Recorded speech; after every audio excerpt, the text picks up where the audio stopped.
All right, everyone, here we go with the notes for Chapter 20, talking about your home studio, what you need to think about. You know, with a decent computer, recording software, and relatively inexpensive equipment, anyone can now have the capability to do what used to require a multi-million-dollar facility.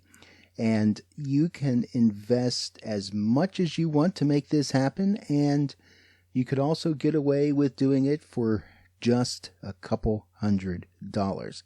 It all depends on how much you want to be able to do, how versatile you want it to be, and, well, really your budget and what you want to invest. As you design your personal home studio, keep in mind that the quality of your recording will be directly related to the following items. First off, most important, room acoustics. You have to be able to record in such a way that you're not getting a bunch of reverb and echo and all that sort of thing into your recordings. Then you need a decent microphone, one that makes the most of your voice. And different microphones are going to do different things for different people. Your recording levels and editing ability, very important to make sure those are in check. Recording software, to be able to save files and send those out. USB interfaces to your computer so that you're able to get the signal into your recording software. And then, of course, the computer itself or some other sort of recording device. That's really what it takes to be able to get things going. Now, some challenges to recording at home. First off, it's expected that you not only have the ability to record in your own personal studio, but that you also have the ability to deliver the same quality that would be delivered at a multi-million-dollar recording facility. You have to be able to deliver a quality product. It has to sound good. It has to sound nice and clean. It has to be up to the expectations of the client. Now, if you give away your studio time charging only for your talent fee, something to keep in mind here, you're not only undercutting your competition, but you're losing the potential for considerable additional income. This might be great for your clients, but only you can decide if it's a business model that is right for you. Now, many times when you're working with professional production companies, they may just want your voice and then leave it up to their producers and engineers to do any necessary editing and processing and things like that.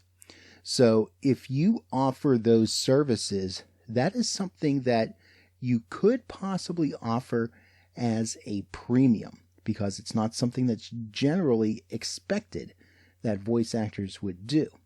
But if you do decide to offer those services just as part of what you do, you have to keep in mind that you're basically putting in extra work, and if you don't charge for that, then you may be missing out unless you're including it in a package sort of deal where you increase the cost of your voice fee, that sort of thing. You have to decide what that is worth, what your time is worth, and make your decision from there as to what you want to do.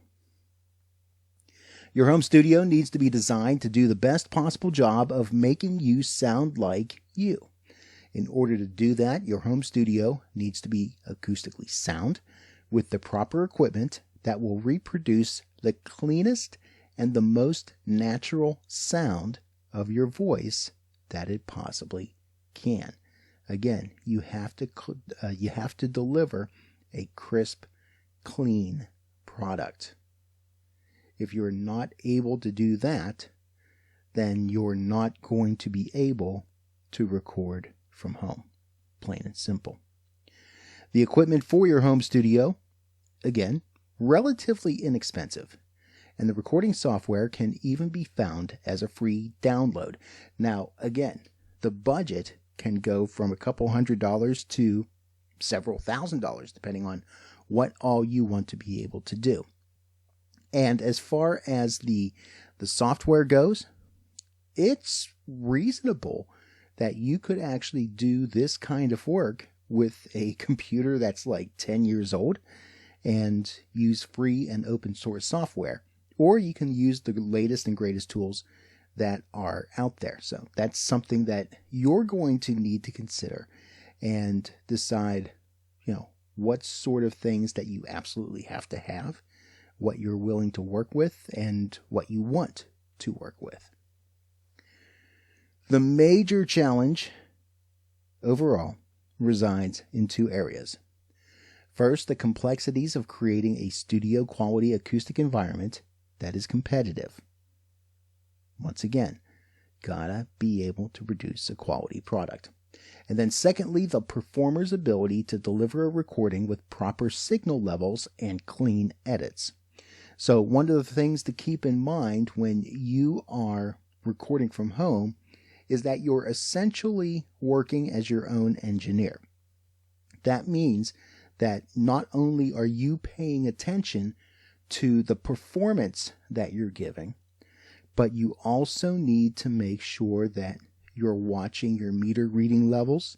You need to make sure that things are going into the system the way that you want them to, that you're able to hear what is going on.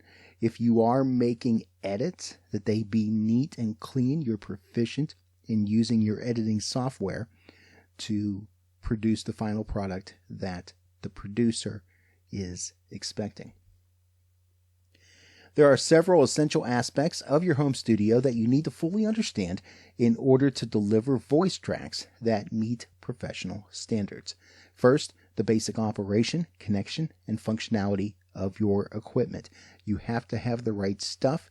It has to be connected in the proper configuration, and you have to have a basic understanding of how all that hardware is put together and how it's supposed to work. Also, the operation of your recording software, including an understanding of how to make clean recordings, maintain proper recording levels, and handle basic editing processes. Now, we've done some basics with that in this class. Those of you taking audio and radio production class, you'll get into that in more detail if you've not taken that class already. For the purposes of voice acting, where generally we're only concerned with laying down our vocals, having some basic editing skills will be enough to get you by. If you decide you want to do more than that, then knowing different ways of manipulating tracks, adding in music, sound effects, other voices, that sort of thing, that's going to become more and more important, and you need to become more proficient with your recording software in order for you to be able to do those things. Also, a basic understanding of room acoustics, how it affects your recordings, and how to correct acoustic problems. Perhaps you get your equipment set up and you record, you listen back to it, and you hear a bit of an echo, a little bit of reverb, some sound kind of bouncing around the room. How do you adjust for that? How do you compensate for that? An understanding of the principles and applications of various microphone techniques used to produce different results. This is especially going to be important depending on how you have your equipment set up. If you simply just have a microphone connected to your computer using a USB, you may not necessarily have the luxury of being able to adjust the volume level of the microphone. So understanding proper mic placement is going to be vital for you to be able to get a quality recording. Knowing how far you should be from the mic, learning how to use tactics like proximity effect and things like that. Even just picking the right type of microphone for your voice can mean the difference between a great recording and an awful recording. You also need a basic understanding of outboard audio equipment. So we're talking about the stuff that is outside of your computer. know about devices that may be needed for processing, for communication with clients, for delivery of voice tracks. We'll talk about some of those things as we go in this chapter and in chapter 21 as well. Also, you need a functional understanding of computer file structures, as well as software operation and various delivery options. Knowing how to use your computer, the software, various applications, and different standards with the ways that producers want to communicate with you and want to receive your finished products. Now, designing your home studio. There are two technologies for recording your audio into a computer, basically analog and digital. An analog system uses a microphone or an analog mixer that is connected directly to the computer's sound card and converts the audio to a digital signal inside the computer. So when we're talking about analog, we're talking about basically connections like 1/8 inch, 1/4 inch, XLR cables, those things that don't necessarily require some sort of digital interface in order for you to be able to hear the audio. Meanwhile, digital systems convert the audio signal into digital information, and it happens outside the computer, either directly at the microphone or by using a USB or a FireWire digital interface. FireWire kind of pretty much dead at this point, so it's mostly USB. The digital interface may be a standalone device, a digital mixer, or even a digital USB microphone. So the changing over from the actual sound waves to data is going to happen somewhere before it actually gets to the computer and to the recording software. Whereas with analog, you're getting that pure audio going into your computer sound card, and then that's where the transition happens. So, main differences there between analog and digital. The least expensive option, is to connect an analog mixer to the line input of your computer sound card. Now, most computer sound cards are going to be adequate enough for the job, but the digital conversion process is happening inside the computer, and electrically it can create a bunch of noise, and it can result in some unwanted noise in your recordings. So we've talked a lot about maintaining proper levels when you're in the studio so that you're not picking up room noise and ambiance and that sort of thing. Well, electrical currents can also create a certain amount of noise, and there is a much greater chance of introducing unwanted electrical noise when you have an analog setup. There's ways to mitigate that, but it is something you're going to have to be aware of if you go with an analog option.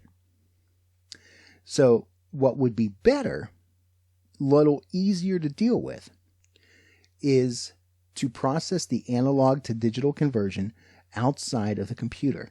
This way you completely bypass your computer's sound card. Now, there's pros and cons to this as well. Pro, you have the portability aspect and the relatively low cost of USB interface devices. It makes them ideal if you're recording on a laptop or even on a desktop computer. As far as a con, if you have an older computer with a lot of different USB devices connected, your computer may have difficulty processing the large amount of audio data being transferred, and that can result in some glitches, even a system crash. It's very possible that, especially with newer devices that are available, if you have an older system, that it may not be able to handle everything that's going on. So even though we mentioned that you can use an older computer and it's very easy to get that set up.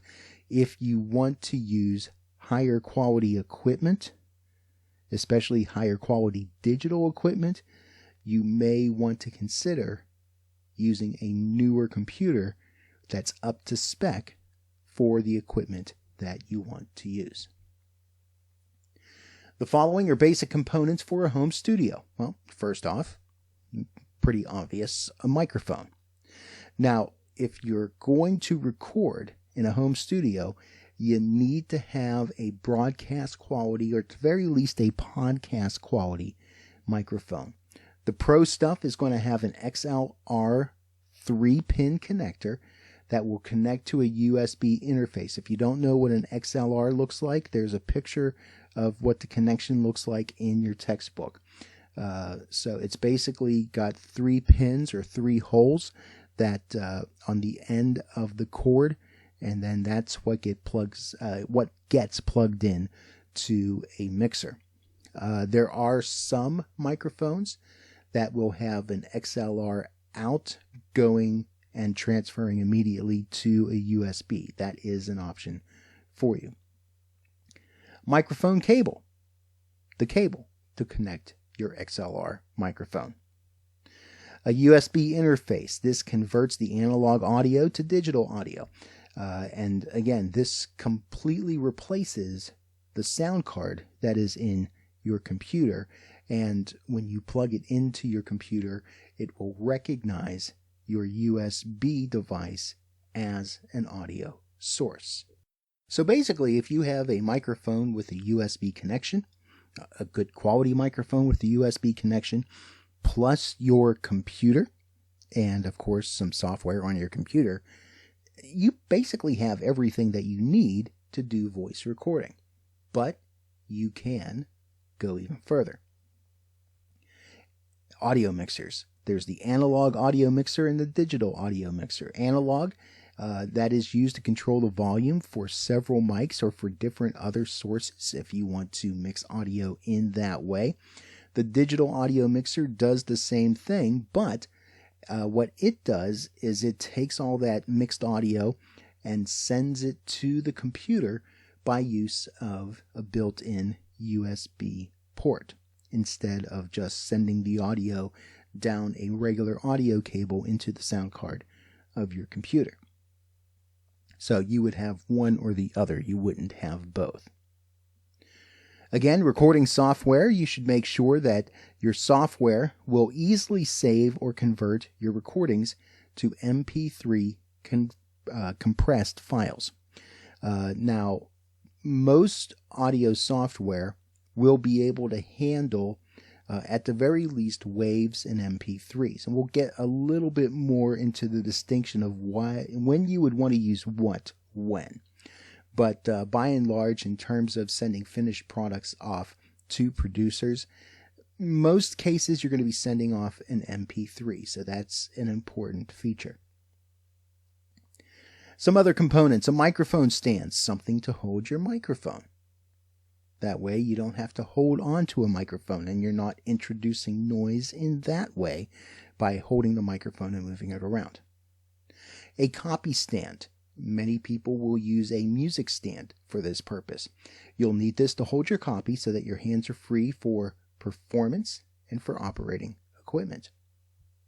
Headphones. You'll want a headset that is comfortable and that reproduces your voice accurately.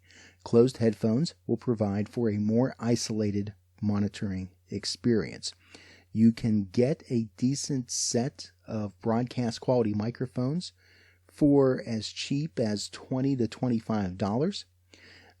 The more that you want to hear certain tonal qualities, or if you want features like noise cancellation or isolation of sounds from the outside, that's going to run you a little bit more. Speakers. Consider upgrading your speakers to studio monitors. A lot of computer speakers, they're not bad, but they may not necessarily give you the fullness of the sound that you may be looking for. As far as professional monitor speakers, you can either go with a passive speaker, and that would require an external power amplifier, or an active monitor that has a built-in internal amplifier, and they usually come in matched pairs. So it all basically depends on what you want in that regard. Many times the active monitors will be a little smaller, can sit on your desktop, but you can find big and small speakers in both passive and active. You'll also need a stopwatch or a timer. If you have a smartphone, you're pretty much set. Most cell phones have a stopwatch app, or you can very easily download one for free. And acoustic treatment to reduce echoes and unwanted noise. This is taking care of these ambient sounds that may be in the room that you're recording in and prevent those sounds from interfering with your recording. We're going to talk more about the acoustics in your room as we go into the next part of these notes. So join me over at the video marked Part B for Chapter 20.